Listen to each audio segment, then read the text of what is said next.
Well, let's look at applying Kirchhoff's laws to a circuit. And the circuit that as it was originally given looked like this. Uh, and there was one other piece of information. I didn't show it here on this one, but they gave the current I1 was going through the center, I2 was going across the top, and then I3 was going this direction across the bottom. I've got those marked here, and they asked to find I1, I2, and I3. I did a couple of things. One is I added I1 going through this branch, any single strand wire without any junctions or anything in between as a branch. As I1 is going this direction, going through both the battery and the resistor. I2 is going up here, going through the resistor and this battery on this top branch. And then the bottom one, the I3 is going in this direction just through this resistor back over to B. I usually, especially at the beginning, mark points along here, A, B, C, D for that bottom loop, and then B, E, F, C to B for the top loop, just so that I have things that I can refer to, and then that leads me, if I put this away for 6 months and then come back to it, then I know precisely what I did. So it's easy to check and catch errors and that sort of stuff. But let's start applying Kirchhoff's laws. First thing is Kirchhoff's current law. It applies at a junction, which is 3 or more wires come together. Well, I've got a junction here, and there's one over here. Those are only 2 junctions in this entire circuit. And I applied Kirchhoff's current law at junction B.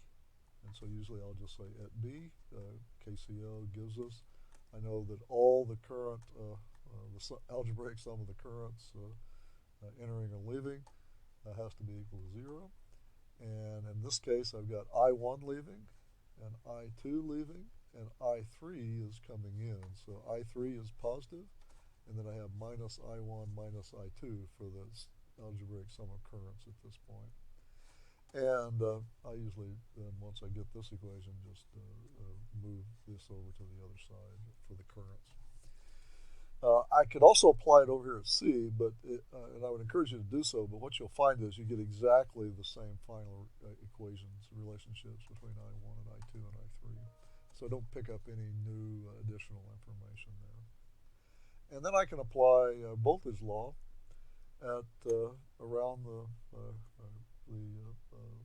various closed loops.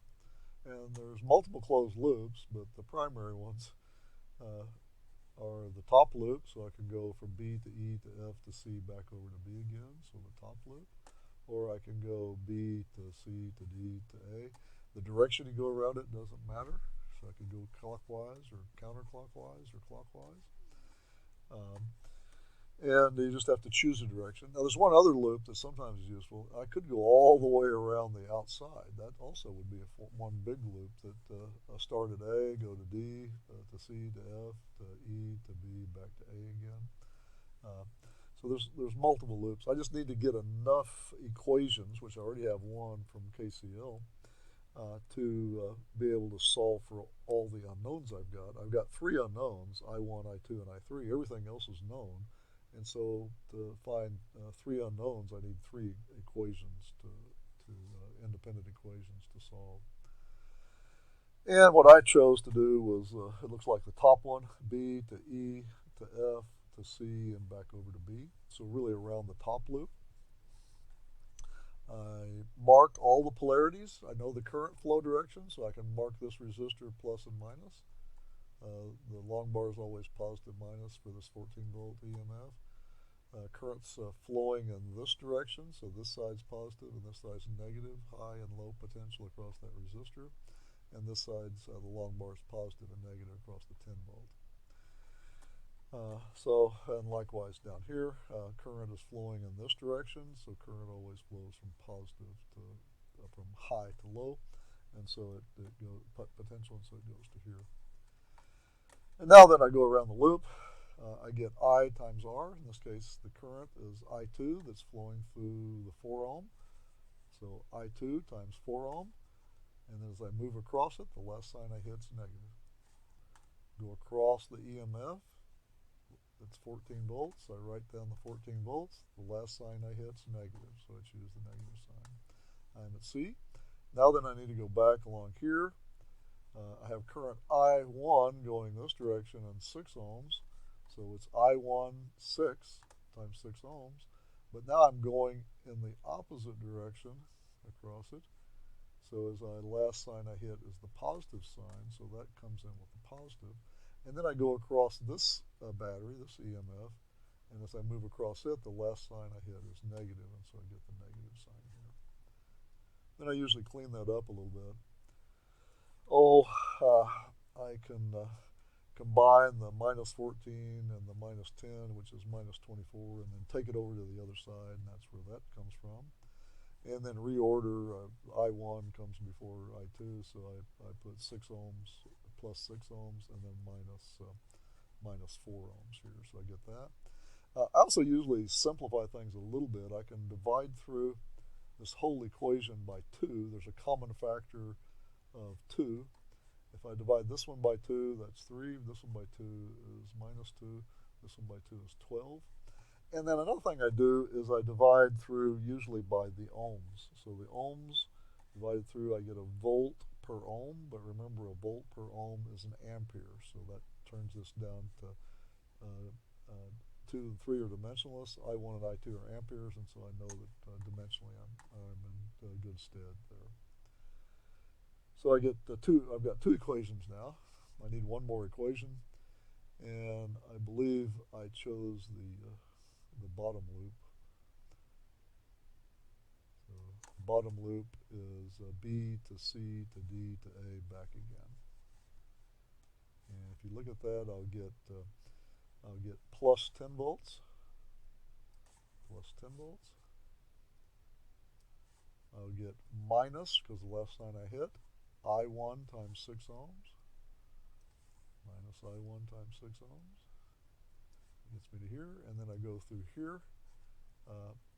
I3 times 2 ohms, and the last sign I hit's negative, and then I'm back over to B.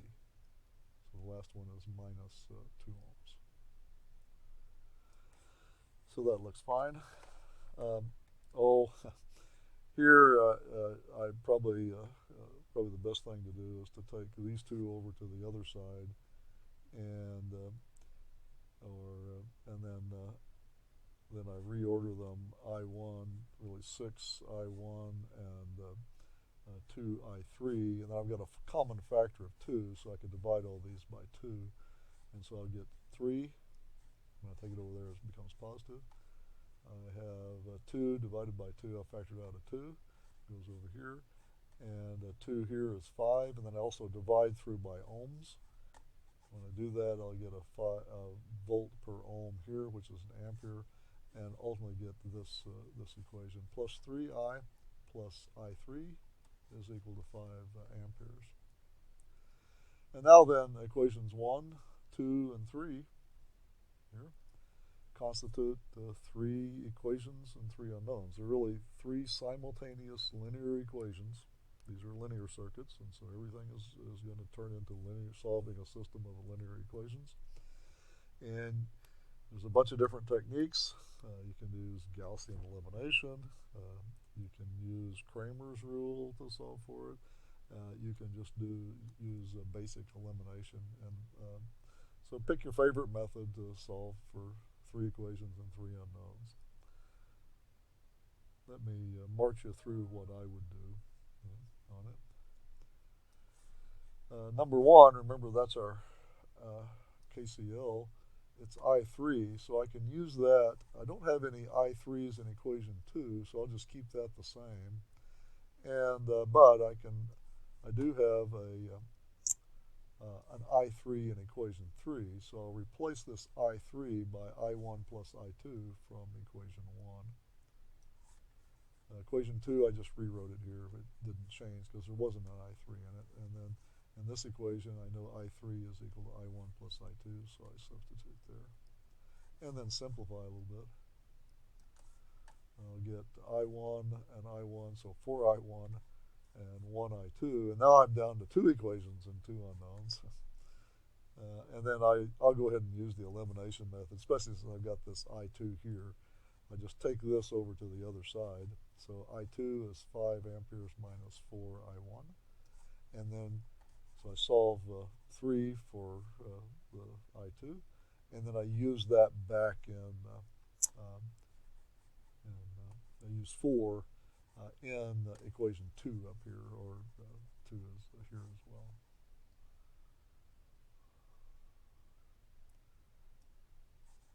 So equation 2, this one, and I plug in for I2 5 amperes minus 4I1, and so equation 2 becomes 3I minus 2, 5 amperes, I2 is 5 amperes minus 4I1 is equal to 12 amperes. And then collect terms. I've got 3I1 here, and minus a minus is plus 8I1, and minus 2 times 5 is minus 10. I can combine these two I1s to 11I1, and then take this over to the other side by adding 10 to both sides, so that becomes 22 amperes. And then finally divide both sides by 11 to get 2 amps for I1. Once I've got I1, I just back substitute. I1 is 2 amps. Go back up to 4, and you see I can get I2 in terms of I1. So I plug 2 amps up here. So that's 5 amps minus 4 times 2 amps, which is minus 8 amps. And so I2 is minus 3 amperes. And then once I've got I1 and I2, then I can go all the way back to the beginning. I3 is just the sum of those two from the Kirchhoff current law. So I plug that into equation 1. I1 we know is 2 amps. I2 is minus 3 amps.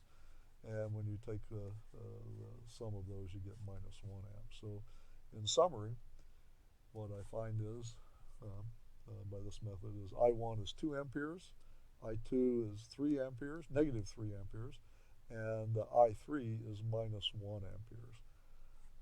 Interpretation of the negative sign is that, well, we guessed wrong on those directions. It's really going in the opposite direction. The real direction of current flow in this is not this direction, but is in the opposite direction for those two negative ones. I2 and I1 are really going in